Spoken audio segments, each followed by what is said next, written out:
بسم الله الرحمن الرحیم. سلامونه درنو لیدونکو، ستړي مشئ، وخت مو په خیر. سعید صافی یم، د افغانستان د الکترونیکي زده کړو د ژورنالېزم د برخې استاد. زموږ د نن درس موضوع ده فیچر. موږ مخکې خبر راپور وویل، په هغه باندې مو کار وکړو. فیچر هم یو څه دوی ته ورته دی او تړلې موضوع ده دغه شیانو پسې، نو ځکه مو رامخکې کړه. مرکب بیا وروسته ووایو. فیچر د داستان لیکلو یو ډول دی، خو داستان سره یې فرق په دې کې دی چې داستان د لیکوال په خیال پورې اړه لري او هغه یې خیالي لیکي. دلته په فیچر کې بیا حقیقت او واقعیت ستر رول لوبوي. فیچر په حقیقت او واقعیت لیکل کیږي، خو ژبه یې داستاني وي، د داستان په ډول لیکل کیږي، د کیسې په ډول لیکل کیږي، خو خیال ته پکې ځای نه وي.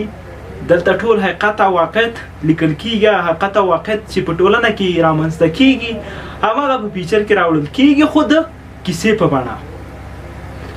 مونږ راپور او خبر په ژورنالیستیکه ژبه لیکو،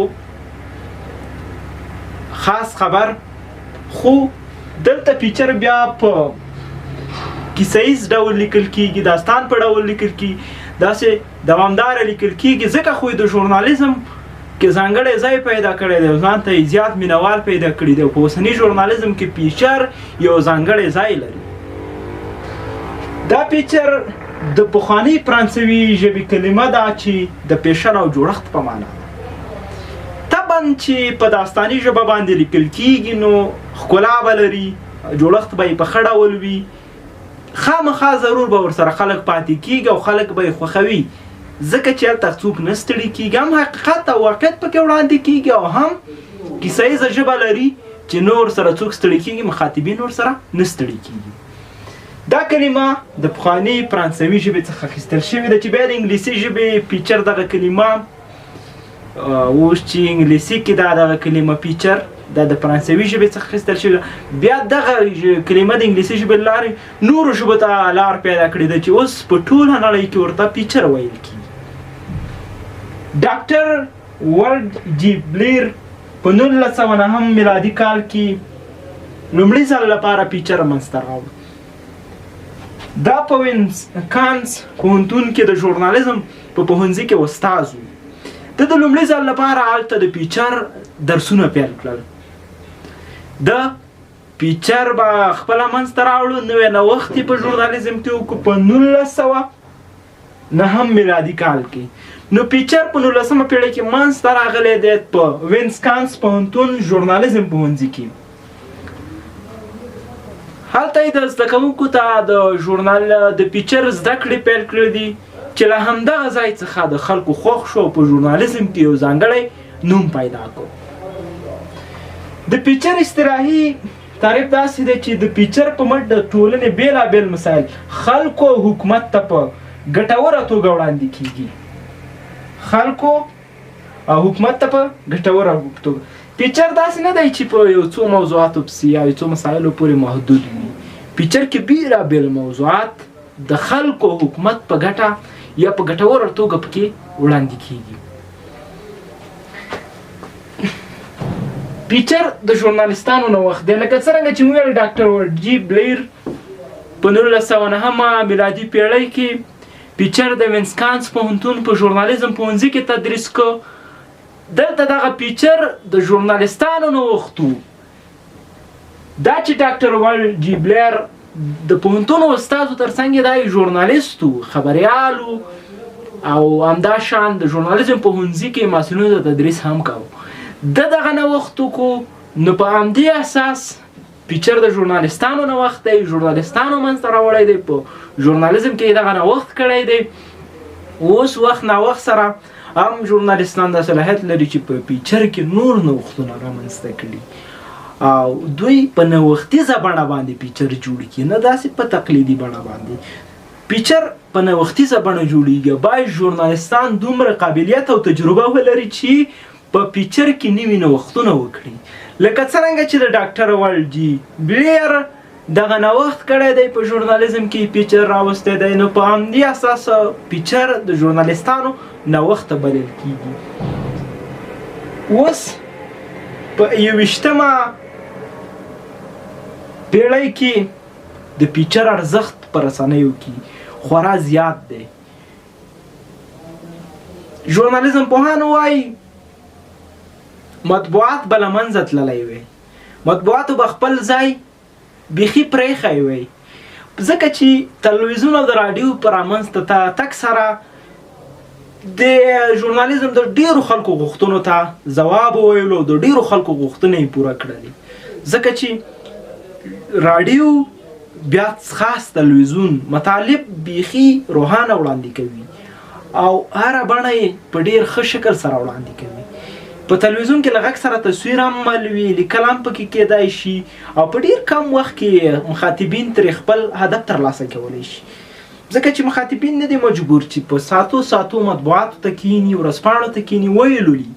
دوی هم خپل کار کوي، هم راډیو اوري، کار سره یې خنډ نه رامنځته کېږي. خو مطبوعاتو کې بیا که چیرې دوی ورځپاڼه لولي نه کار به پرېږدي، ځکه چې ورځپاڼه د کار سره نه لوستل کېږي. نو په دې اساس فیچر دی چې مطبوعاتو ته یې روح ورکړی دی او ژوندي یې پرېښي دي. په 21مه پیړۍ کې دا د ژورنالستانو نه وخت دی چې په نوښتیزه بڼه فیچرونه په مطبوعاتو کې لیکي او همدغې فیچرونو مطبوعاتو ته روح ورکړی دی چې تر ننه ورځپاڼې او نورې مطبوعاتي رسنۍ تر ننه چاپ کیږي او روح لري او په ټولنه کې خاص ځای لري. دا ټول د فیچر برکت دی. فیچر برکت ځکه دی چې فیچر په کیسه ییز ډول داستاني بڼه باندې حقیقت او واقعیت خلکو ته وړاندې کوي، خلک پکې نه ستړي کېږي. دا بیا ژورنالیست پورې اړه لري چې د تجربې پورې اړه لري چې فیچر په رسنیو کې دغه په مطبوعاتو کې څه ډول ولیکي او څومره په ښه بڼه ولیکي، څومره دا باید وتوانېږي چې ځان سره لوستونکي پرېږدي. خورا زیات رول لري په اوسني ژورنالیزم کې فیچر. په راډیو تلویزیون کې هم فیچر شته. په راډیو کې په غږیزه بڼه باندې وي. په غږیزه بڼه باندې فیچر څنګه وي؟ که مونږ د یو دهقان په اړه فیچر جوړوو، نه مونږ به د فیچر سره غږونه یو ځای کوو. مثلا د بیلچې غږ به ورسره کوو فیچر کې، هغه ځای کې چې مونږ لولو چې د دهقان په اړه یو شی لولو، بیلچې غږ به ورسره راوړو. همداشان د پسونو غږونه به ورسره راوړو. همداشان نور هغه غږونه چې یو دهقان پورې لري دغه به ورسره راوړو چې دې سره بیا څوک نه ستړي کېږي او تر پایه اوري. په تلویزیون کې بیا موږ تصویر راوړو. کله چې تصویر هم فیچر کې راوړل شي او غږیزه ژبه چې وي دا هم کیسه ییزه وي او داستاني ژبه ولري، خو حقیقت او واقعیت پکې انتقال شي، نو هېڅوک هم نه ستړي کېږي او تر پایه یې ګوري. خاص د فیچر ارزښت په اوسني ژورنالیزم کې تر ټولو مهم یې دا دی چې مطبوعاتو ته یې روح ورکړی دی. که چیرې فیچر په 21مه پیړۍ کې نه وای نو مطبوعاتو به خپل ځای پرېښی وی راډیو او تلویزیون ته، او خپل ځای به یې د لاسه ورکړی وی، ځکه چې بیا چا نه لوستل. ځکه اوس خلک ضرورت نه لري چې خبر راپور په مطبوعاتو کې ولولي، ځکه چې دوی هماغه شیبه له تلویزیون ګوري یا د کار پر مهال له راډیو اوري. نو همدغه فیچر دی چې مخاطبین ورته ضرورت لري تر څو یې په مطبوعاتو کې ولولي. دا داسې نه ده چې فیچر یوازې مطبوعاتو پورې محدود دی. په راډیو تلویزیون ټولو رسنیو کې فیچر شته چې په راتلونکي درسونو کې به بیا نور ډولونه ووایو. ننني درس کې مو وویل چې فیچر د داستان لیکلو یو ډول دی، خو داستان د لیکوال تخیل پورې اړه لري او فیچر کې حقیقت او واقعیت راسپړل کېږي. پخواني فرانسوي کلمه ده د پیشن جوړښت په معنا ده. د لومړي ځل لپاره ډاکټر ولجیبلیر په 1909 میلادي کال کې د وینسکانس پوهنتون په ژورنالیزم پوهنځي کې فیچر لوستنه د فیچر یو مضمون په نصاب کې شامل کړ. اول ته محصلینو ته تدریسوم. اصطلاحي معنا یې د فیچر په مټ د ټولنې بیلابیل مسایل خلکو او حکومت ته په ګټوره توګه وړاندې کول فیچر څخه عبارت دی. فیچر د ژورنالستانو نه وخت دی چې ډاکټر ولجیبلیر رامنځته کړی دی. په 21مه میلادي پیړۍ کې که چیرې په مطبوعاتو کې فیچر نه وی، مطبوعاتو به خپل ځای له لاسه ورکړی وی. له تاسې ټولو مننه چې زموږ ویډیو مو تر پایه وکتله. که چیرې مو زموږ چینل نه وي سبسکرایب کړی، زموږ چینل همدا اوس سبسکرایب کړئ او خپل علمي ظرفیت مو لوړ کړئ. همدا شان ترڅنګ د بیل علامه ووهئ تر څو زموږ راتلونکي ټول درسونه تر تاسې لومړی در ورسېږي. له تاسې مننه چې زموږ سره اوسئ.